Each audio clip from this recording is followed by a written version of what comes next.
Welcome back to Timberborn, folks. Today, we're going to be looking at plugging the gap, which is this little gap here. So I've kind of got a head start already. I've got another district started. Moved the district gate down here onto this little sort of dam piece, and I buried a district gate here in the water just to split these two districts that we had before up, so we could squeeze this other guy in here. What we need in here, though, are log piles, small warehouse, and we need a drop-off point, just so we can get some food and stuff in. Then we just got to connect all of that up to the district, which is fandabby-dozy. Now what we need is, we need some goodies. So these guys are going to be pumping out logs now. We could add a new route here, and we want you to have lots of logs. You know what, I think we'll also try and dam this up here. Now we've got these levees here as well, that'll be handy for us. And I just can't work out what I want to put here, whether I want to do floodgates. What will floodgates get us? Low. But either way, we've got to do more levees anyway. And then floodgates. Oh, we can do more levees.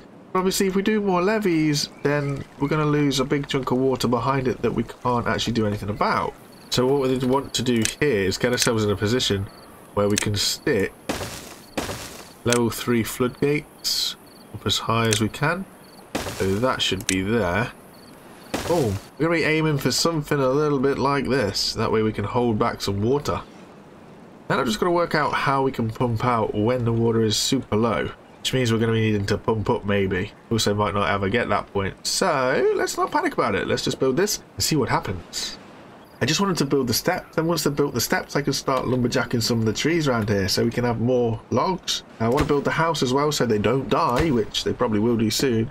And also want them to build the water storage. But ultimately they keep taking the logs up here, doing all these levees and stuff.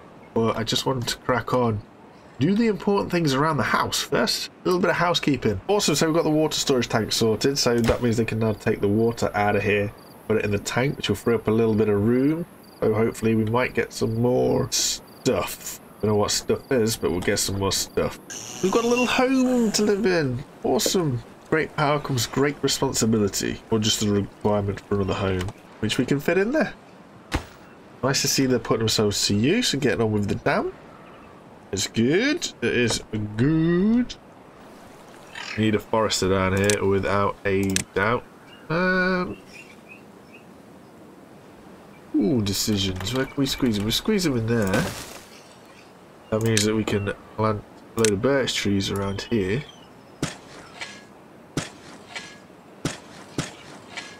Just like that. We've got to change the priority of all this lot, else otherwise they'll take all of the materials to the dams and we won't have any trees left to build the forester until we get logs from elsewhere. We don't really want to do that if we can help it. We want to be self-sufficient if we can. The quicker the forester can get finished, the better we'll be. He can get to his business and he can get us going because we need this wood. We need these logs. Excellent. The dam is finished being built. So that's good for us, and hopefully they'll get to work on the rest of the stuff now. And they will crack on, which is exactly what we want from them. And we should get some berry bushes down, actually. So if we can get some berries down, then at least we can have some food. Delete this bad man, put him into scavenge thing. We'll throw down some more trees. We'll put a couple of pine trees labels in here. So that'll get our forester real busy, and then we'll get somebody out here picking berries. Also looking at this, we can throw a few more trees up the top up here. So again, we'll look at getting some birches. Hey, we're well within. And we'll do a couple more rows of pine again. Put them down here. Just so that we've got some trees, basically. Because we're needing them. Looking at everything, we're low. We've got plenty of water, plenty of planks. Yeah, but we're just a little bit low on logs. As would you have it? Ooh, we have beehives.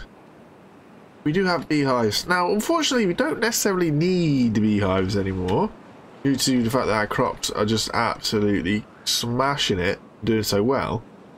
But the fact that we can do beehives, I am going to do beehive. So we're going to unlock the beehive for 400 science.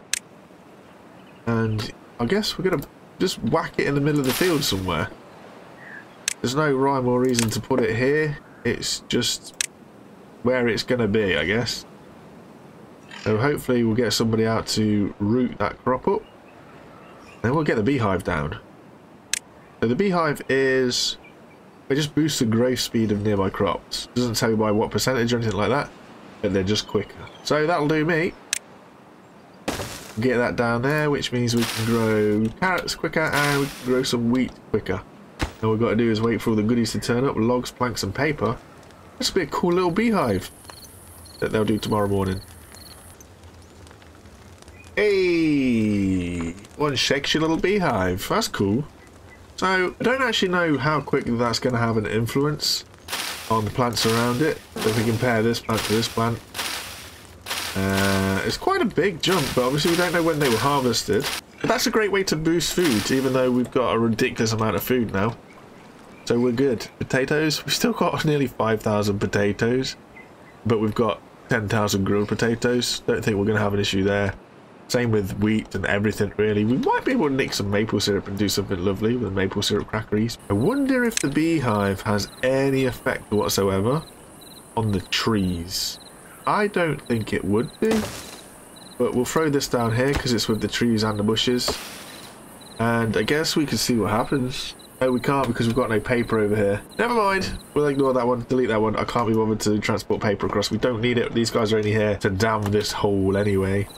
So once they've done that, we can run away with them. Drought has ended. We're going to get some water coming in. Eventually, here we go. So I've also put 2 levees here, just to sort of capture the flow of the water as it comes out of the water source and boshes into those 2 levees. It turns the corner, which means that we can kind of get a little bit more coming down there. Not a lot, but a little bit. Every little helps, right? Especially when you're trying to fill in a massive trench like this to shift water from one end sort of around to the other. So that'll be good. And as this goes up, then obviously we'll be able to pick up more water. So that'll be fantastic for us. It'll just pick it up and dump it out. Beautiful. Absolutely beautiful. Will it fill very well from here? I don't know. Don't know at all. There's no harm in trying to find out, right? Oh, they got all the dams built anyway, so this will be interesting what happens to this water now. It tries to force its way around. It'll be held back ever so slightly and gush like a madman through the big old gaping gap that we've got in the middle. But see what happens to it. Is it going to take over us? So far so good. Mind you, the water hasn't completely come chock-a-block yet. But as the drought ends and the days tick through, this is going to get crazy. Having said that, this water isn't that violent. So what we're going to have to do here, what we're going to do is put another dam piece just to fill the gap. Let them get the stairs sorted first. Do they decide to do so? Yeah, there we go. Now we've just got to wait on the 1 log both sides, which is coming in now by the looks of these guys. He's bringing a log through. Surprised it doesn't float. Who knows logs are floating. Oh, well, it is above water. We'll get them in. Then we'll get some logs down. Look at him go, little Speedy. Wants to get that tree sorted. And away he goes and then puts the log away. So that should give us one log for each of the stairs. And then you're going to let me build them. Nope, you're going to go up here and build this instead. Have I got this as a high priority? No, I do not. So let's put the stairs as high priority. You know what? At this point in time, I'll do a levee piece in there. Then once we get a levee in there, because it's cheaper on the old loggery-doos, that'll be better for us. So they're going to do stairs. There's one done. There's the other done. Nice. Now I can go in here. Delete that. Pull that down. And if we really need to, let's put a little bit of a path across the top. That might help somebody coming around. I don't know. But the option's nice. Water's low. Water's real low back here. So we better load this up. No one's going to have any water. Bring this down a touch. Fills up pretty well. Who's going to be out if we're not careful? We'll open that in. And then we should shut these because that's a lot of water backing up there. You ever stop to wonder how strong these beavers are when they're swimming that easily against the tide? No, I have. A bit random, I know. So we're going to need to go up another level here. So that stairs up to that one. And I guess we can come across here and do a load of wanners. It should be able to reach from that. So I need stairs in there. And then once the stairs are in there, they can go that way around. Bada bing, bada boom. We'll be able to get up, get the gates in, and then we'll be good as finished. And here's what happens if you don't maintain your focus. This is breaching the top of the pool because I haven't really been paying attention to just how deep it is. And as a result, it's crept over the top. So by the time we get those floodgates in anyway, it ain't really going to make no difference because the water's already going to be seeping out the side. So those floodgates are going to go as high as those highest corners, if you like. So we're still a long way off the height of that everywhere else. Bummer. So I need to get up here and put some levees down for this, which wasn't something that I anticipated happening. I will not lie. I did not see that coming. I guess we could go this way. Then we'll go stairs and stairs, because then we need to levy this, so they're in the wrong place. So like I said, we'll put them there. Let's be sensible about this, and then we can reduce the number of levies that we need.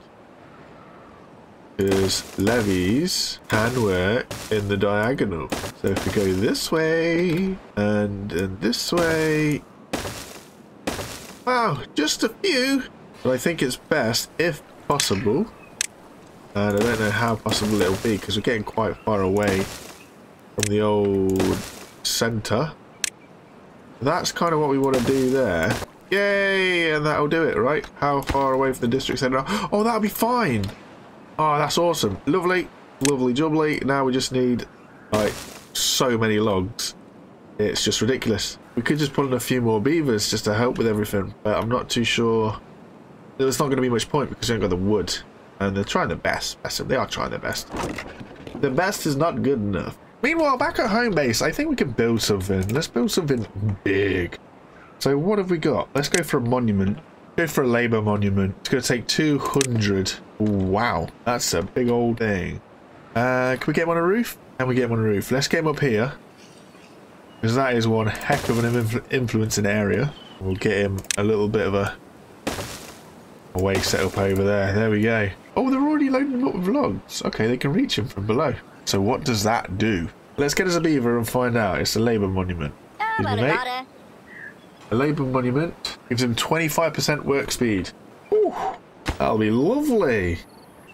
Salute to our great beaver builders, the lifters and the carriers. Pretty much all the beavers, to be fair, because they've been really busy on this little land of mine. I've had them doing a lot of stuff, from carrying stuff to cutting stuff to throwing stuff to digging stuff and blowing stuff up. This monument is dedicated to all the beavers, past, present and the future generations to come.